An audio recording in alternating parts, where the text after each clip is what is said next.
Physical refining செய்யப்பட்ட SKM Poorna rice brand oil. ₹20. சட்டசபை தேர்தலில் வெற்றி பெற்ற தமிழக வெற்றிக் கழகம் காங்கிரஸ், கம்யூனிஸ்டுகள், இந்திய யூனியன் முஸ்லீம் லீக், விடுதலை சிறுத்தைகள் கட்சிகள் ஆதரவுடன் ஆட்சி அமைத்தது. தாவிக தலைவர் விஜய் முதல்வராக பொறுப்பேற்ற பின் ஆதரவளித்த கூட்டணி கட்சிகளின் தலைவர்களை அவர்களின் வீடு மற்றும் அலுவலகங்களுக்கே சென்று நன்றி கூறி வாழ்த்து பெற்றார்.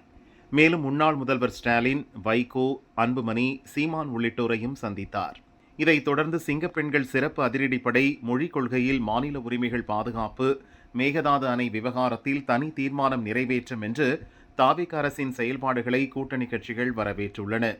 இந்நிலையில் மத்திய அரசுடன் இணக்கம், காவிரி மற்றும் மேகதாது அணை விவகாரம் தொடர்பாக கூட்டணி கட்சிகளின் தலைவர்கள் கருத்துக்களையும் ஆலோசனைகளையும் கேட்டு செயல்பட முதல்வர் விஜய் விரும்புகிறார். அதனால் விரைவில் கூட்டணி கட்சிகளின் தலைவர்கள் சந்திப்புக்கு தாவிக தரப்பில் ஏற்பாடு செய்யப்பட்டு வருகிறது.